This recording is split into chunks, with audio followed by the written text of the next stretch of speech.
Looking for how to help a loved one with depression who doesn't want help? I'm about to give you 5 different ways you can help this person. Make sure you watch it all the way through the end. I really do believe that the things I'm about to tell you are really helpful and can prevent you from ruining your relationship with this person. I'm Trixie, aka the Thoughtful Beast, and I'm here to share with you all the knowledge I've collected through research, being a part of different support communities, and my own experience with depression. Not everybody can get professional help for a variety of reasons. This channel provides support to those looking to better their mental health and who care about the mental health of others. Let's get started. Number 1. You need to accept that you are not responsible for this person. You are not responsible for their emotions. You are not responsible for their mental health or their happiness. You are responsible for your own happiness, for your own mental health, for your own emotions, and they have to be responsible for theirs, even if they are going through a very rough time.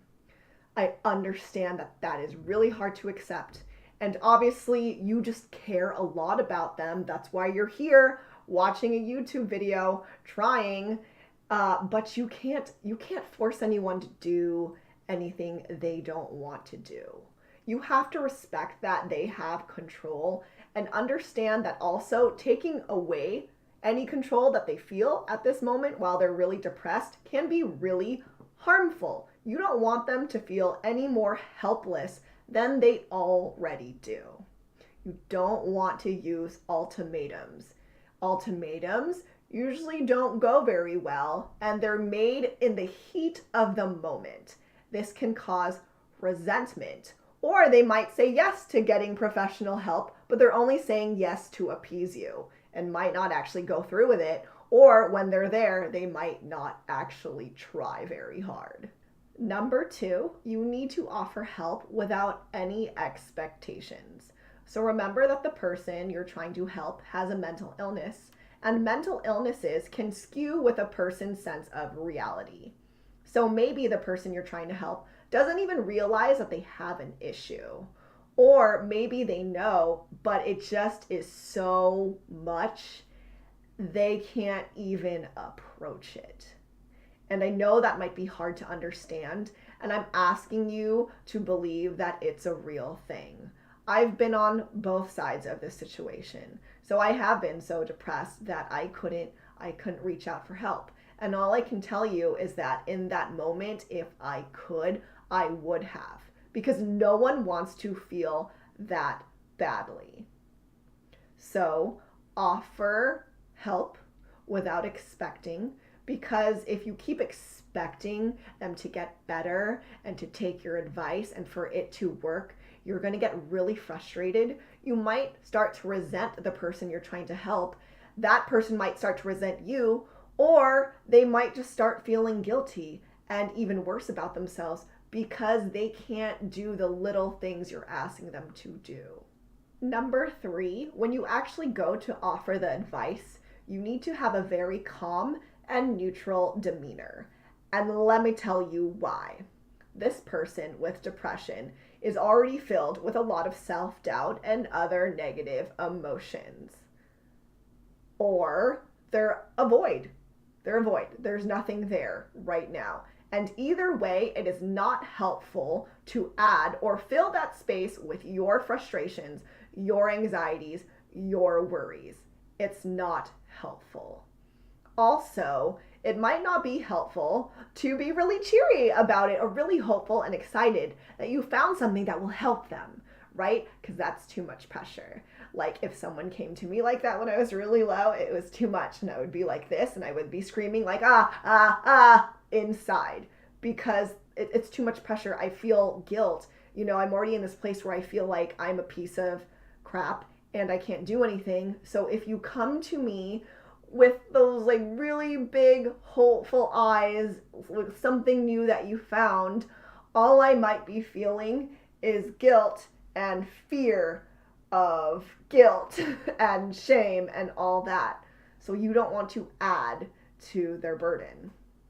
Number 4, you need to take care of yourself. Please do not make it your mission in life to help this other person through depression. Remember that their mental health and happiness is their responsibility, and yours is yours. Do not put yourself and your mental health, your physical health, in the back burner and behind the needs of this other person just because you love them. That is not good. I know that is something that is romanticized. Don't do it. Because again, you're going to end up building resentment. There will be resentment. And also, just because you do that, it doesn't mean you're actually going to make anything better. That's a lot. So don't make them your mission in life. Also, we don't want that for you. We want you to be happy as well. So it goes back to that acceptance that you're not responsible, and it's okay to set boundaries. So we talked about how ultimatums are bad. They're usually made in the heat of the moment, but it's okay to set boundaries. It is okay to say, I know you are having a hard time and I love you, but I will not be your emotional or physical punching bag. That is not okay. I know you're having a really hard time. You cannot take it out on me. That is unfair. I know you are having a really hard time, but I need to make sure that I'm taking care of myself and that I'm happy too. And yes, those words can be painful to say, they can be painful to hear, but you're not trying to hurt this other person. You are setting boundaries. You are making sure you're taking care of yourself because you are a person too. Even though this other person is hurting, your feelings, your happiness are still important. And that's really hard to remember, but it's true. I understand. That's really hard. You love this person, but you need to take care of yourself. And by taking care of yourself and making sure that you're okay, there is more of a chance that you can stay and help. You know what I mean? You can help and not be resentful. You can have a better chance of having a good relationship throughout this whole thing, right? And that's what we're going for. We're trying to help, and we want to be in this person's life. So we need to make sure that both of us can stay and be as well as we can. Number 5, love them unconditionally. This doesn't necessarily mean that you need to stay with someone. If someone is hurting you physically and or mentally in any way, you don't have to stay. And unfortunately, just because people hurt us, it doesn't mean we stop loving them. So if you want to keep helping, then do so from afar as much as you want and can while still being safe. Where I'm really trying to drive this point home is when it comes to, some people are depressed because they think they can't be who they want to be because it might disappoint you.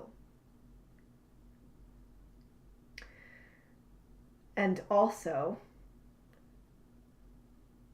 it hurts sometimes when people tell you that they miss who you used to be, that they miss that perfect little girl or boy who used to laugh all the time and who used to cuddle with them when they were little.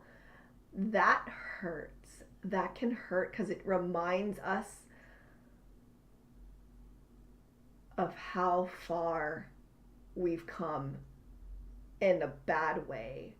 And it reminds us of how far it seems and how impossible it seems to get back there. I want to say that after my bouts of major depression, that I didn't go back to who I was anyways. I think I became a better person. I became a better version of myself. And it took a really long time because I kept holding on to the past and who other people saw me as and who I saw myself as or who I was supposed to be, this person from the past who I was supposed to be, and it was really hurtful. So make sure that when you are loving this person you're trying to help, you're doing so unconditionally, and that you are loving them for who they are now and who they want to be. And that's it, guys. That's it for today. I would love to hear which of these points resonated with you in the most. So let me know in the comments. And if you have any tips you want to share for helping someone with depression who doesn't want help right now, leave that in the comments section too. Remember to subscribe, like, and ring that notification bell. Until next time, keep creating happiness for yourself by helping others, educating yourself, and or eating a ton of ice cream. Your choice. Thanks for listening. Peace out. Who are interested in getting